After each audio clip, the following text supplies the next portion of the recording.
Hi, my name is Roshni Modhvadia, and I'm a researcher at the Ada Lovelace Institute.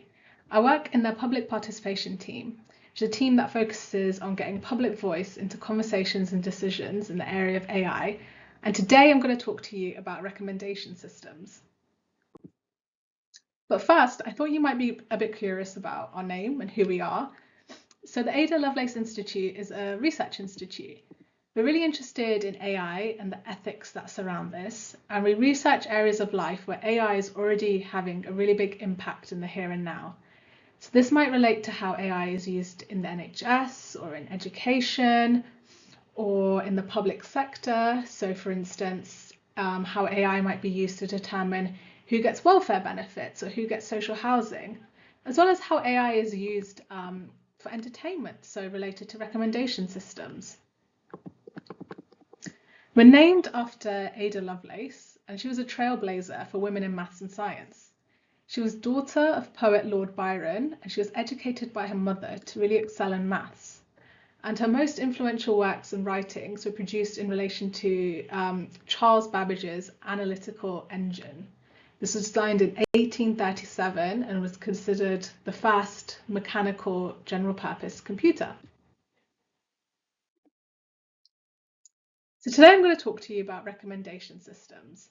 We're going to discuss kind of what they are, how they work, so we're all on the same page, some of the benefits and risks associated with these systems, and finally, whether these systems are really working in our best interests, whether engagement with content really means you support it and want to see more of it, and how we can work towards better systems. And although I'm speaking to you through a pre-recording, I'm going to be asking some questions throughout this presentation to hopefully get you thinking about these systems in different ways.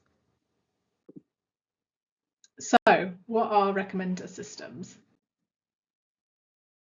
If we think about the questions on this slide, like what should I watch next? Where should I go for dinner? What should I listen to? These are questions we might ask friends and family or people we trust and get recommendations from them. But recommendations are now a huge part of the digital products we use. From Netflix's Watch Next, TikTok's For You, and Spotify's personalized playlists, recommendation systems are a huge part of services we use for fun, for entertainment, as well as for information. And they're a huge part of how we are entertained. So we want them to be the best use of our time. We want them to really recommend things that we feel are interesting, valuable, and insightful. So how come sometimes they just don't? To get to the bottom of this question, we need to look at how these systems actually work. So recommendation systems are context-driven information filtering systems. They look at user engagement with a platform, they gather data about that user, their engagement, and the content on the platform, and conduct an algorithmic analysis to generate recommendations. And unlike search engines, they don't use explicit search terms from the user and instead rank content based only on contextual information. And this information can include the item that's being viewed, so whether it's a web page, article, or video.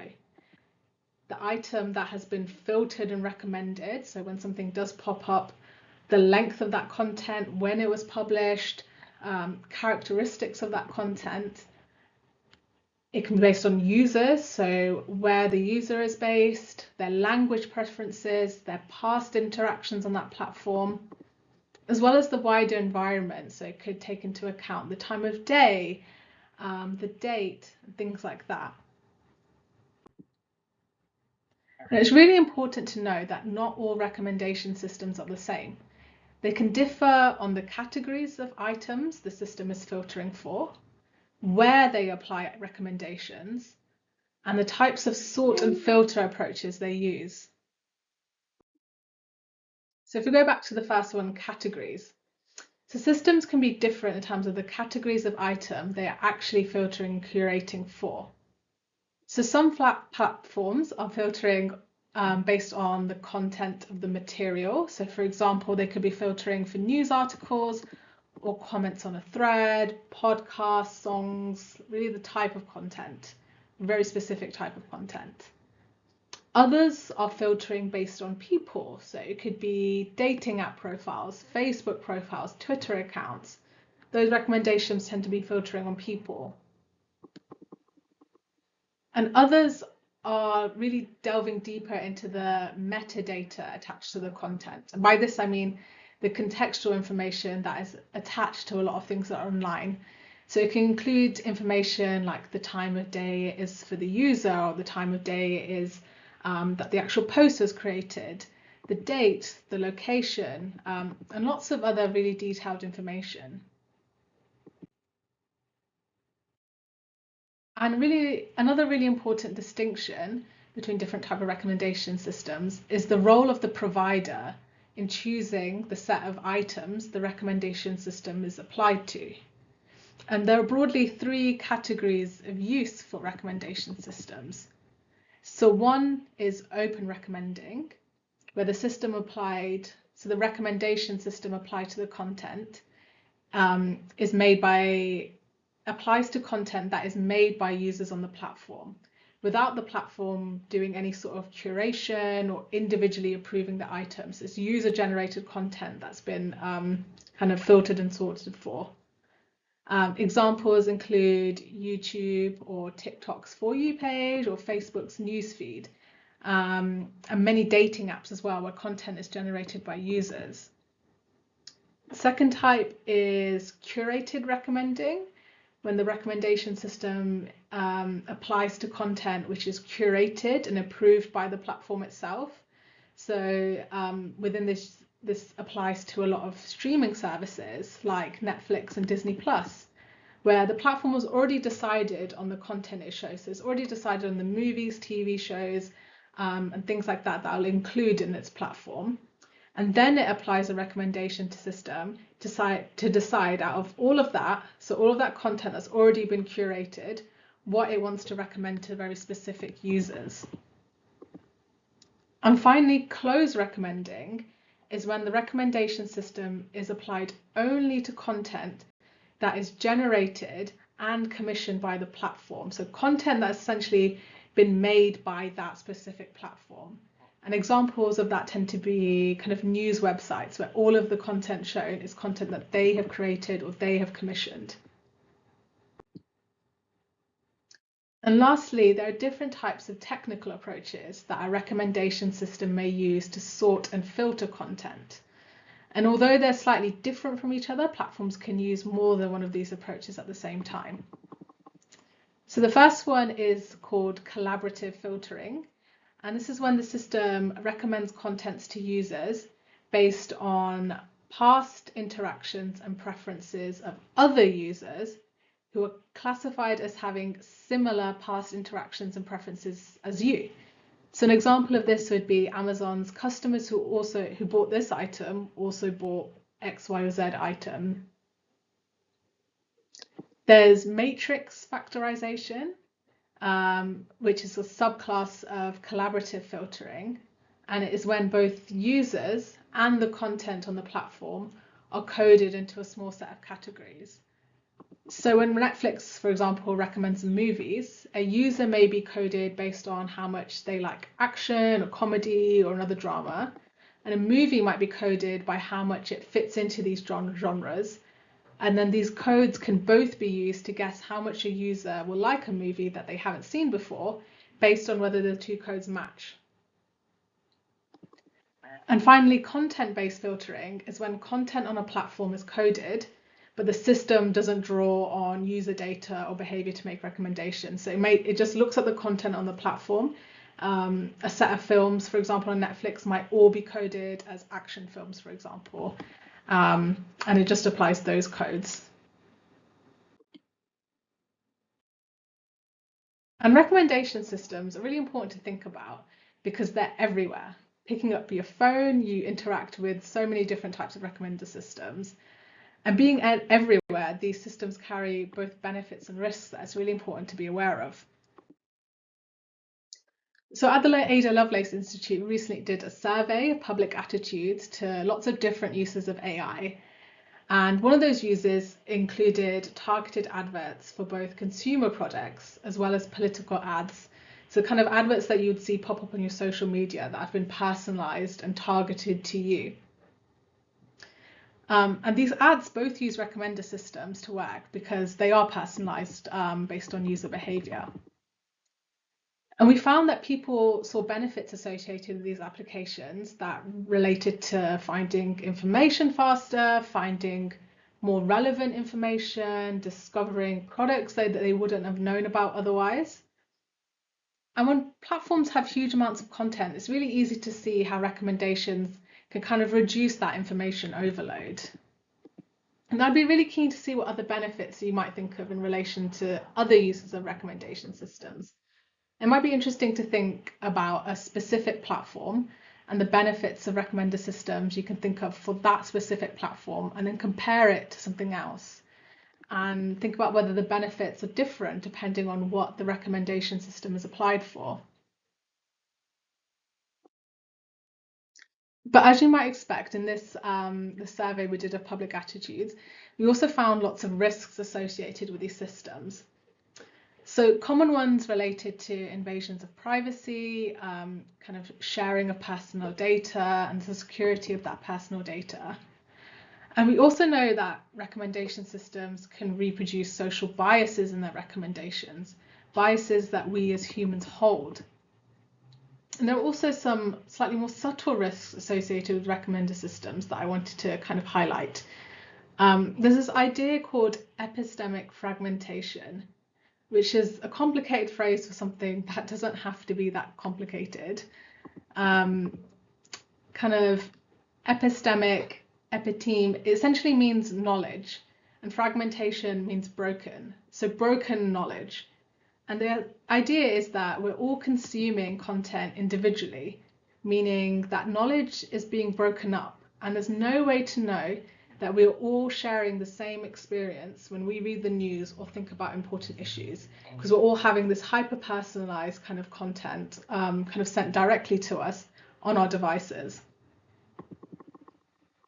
And again, I'd be really curious if you can think of other risks associated with recommender systems. And this kind of brings me on to whether our recommendations are really serving our best interests, particularly given the risks that we've talked about. What if you don't like the content you're being recommended? What if you find it entertaining, but it's not what you want to use the platform for? I mean, have you ever come out of a session on TikTok feeling like you got nothing out of it, or scrolled through Instagram's Explore page and thought, is this really what you think I want? And this is where a really important tension comes in. These algorithms that these platforms are using, they pick up on really detailed behaviors, and they may even think that they know you better than yourself. But the thing is, recommendations are only picking up on a certain type of data, information on how you're interacting with their platforms. This isn't the same as understanding what you value from the entertainment you use, what you want to see, what you want to use those platforms for, why you signed up to those platforms in the first place. And these systems serve different purposes depending on who they're for. Spotify and Netflix want you to renew your subscription. TikTok and Instagram want you to use and importantly return to the platform. They're fighting for your attention and time. And they use lots of different algorithms that track how you're interacting with their services. But the key thing here is they're using mostly quantifiable data to feed into these algorithms. For example, Instagram takes into account kind of posts you've liked, shared, or saved, or commented on, information about the type of content you interact with, so that content's metadata, and who else interacts with it, your history with interacting with somebody else on your platform, and your relationship with other people on the platform. And sometimes these platforms try to nudge you with new content to test how you might feel about it. But again, this is all very quantifiable data. It is not a complete picture of who you are. There's something really key missing to the information that they're gathering about you.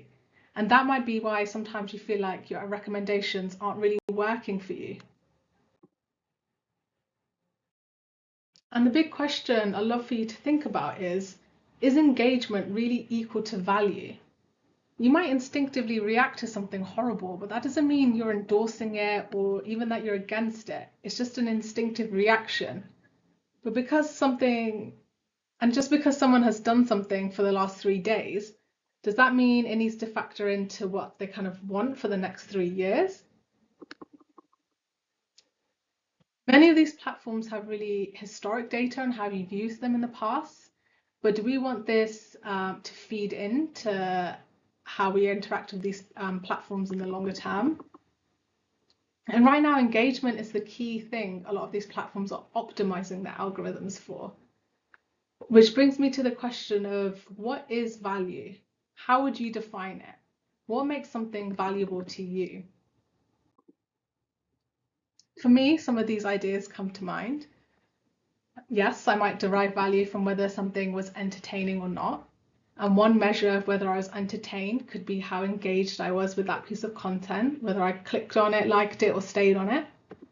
But I also derive value from how informative the content was, whether I trust it, whether it provided something for me to think about, whether I thought it was clever or creative, or whether it made me feel certain emotions. Right now, recommender systems have little to no way of knowing whether you experienced any of these things when you engaged with their platforms. They don't really have an incentive to know this, and I think that's a shame, because imagine if your For You feed could consistently make you feel all of these things rather than frustrate you or leave you unsatisfied. Move towards better recommendations. Instead of taps, clicks, likes, and analysis of your networks and the content, what could we be using? And how can these systems really work for people in society? There are things that could be put into place to improve systems as they currently are. A big one is transparency. Right now, a lot of the algorithms behind recommendation systems are very opaque. We don't know what's going on exactly or how exactly they're making the decisions that they make. And this is partly because private companies, they don't want to share their intellectual property with competitors. But for users, that kind of leaves us feeling quite unsatisfied. If you knew exactly why you're seeing something, you could better understand the behaviors the system was using to make its recommendations. And there's also the option of offering more user controls. So letting people be active in telling the platform what they want to see, rather than kind of retrospectively reporting stuff that they don't want to see. But again, I'm really curious as to whether there's anything else you would want or any other tweaks you can think of that could make recommendation systems work better for you. And if we kind of zoom out, who's to say we can't create a new vision for what recommendation systems could look like? Why does the current model, the one that's been developed for us, have to be the only one we accept? I'd be so interested hearing what you would have in your vision, but I know this can be quite hard to think about because we're so used to kind of receiving information in the way we currently do. It's hard to think about kind of, if we take all of that aside, what do we want? So I've put down some ideas. This is by no means exhaustive, but hopefully it might help you get you thinking a little bit about what you might want in your vision for recommendation systems. So for instance, for the news, do you want a generic news feed that is available to everyone, curated by the organization, and then alongside that have the option for personalized feed? In social media, Instagram, would you want could there be an option where you have a close friends feed where you and your selected close friends all are shown kind of the same things based on shared interests? And if we were to do this, what could be the benefits or the risks? You know, is it a good thing? It could be a good thing that you and your friends are all on a level playing field, you're all getting the same information, and there's a certain sense of universality in terms of the content you're getting. But you may also want your social media activity to be completely private. You don't want certain things to kind of feed into what your friends see. And again, that comes back down to what values do you want to put into these systems? What about having multiple types of recommendation systems that you can turn on and off depending on your mood? So you could have a close friend system, you could have a hyper-personalized system, or you could have no system at all and instead rely on the platform curating content in a very generic way. Do you want to toggle between different niches? Do you want to toggle between different interests that you might give the platform? Do you want more controls for what you would want to see rather than controls for just reporting what you've already seen? So again, a future-facing control rather than a reactive one. And sometimes we know that recommendations aren't working for us, but we stay in the platform because of social obligations or ties to friends or people that are actually there as well. So what if you could more actively give your feedback instead of kind of accepting recommendations as they are, or build your own recommender profile? Tell the platform, this is what I want, this is what I'm interested in. And what if you could opt in and out of personalization? So the whole thing feels a bit more equal. So it's not something that's being done to you, but something that you have a choice in. And the key here is that as users, we are the most affected by these systems. And so our voices should really be involved in how they're made and designed and what values they are based on. And at the Ada Lovelace Institute, we want to make sure public voice is at the centre of what we do. So not as a tick box activity or a buzzword, but to genuinely help push for AI and data to work for us, rather than have something that is done to people in society. So our values, our ethics can be built into these systems. So to finish, I want to say thank you for listening. I hope this was useful in one way or another. And on the next slide, I have a summary of some questions for you to think about. And I'll just leave it here. Thanks so much.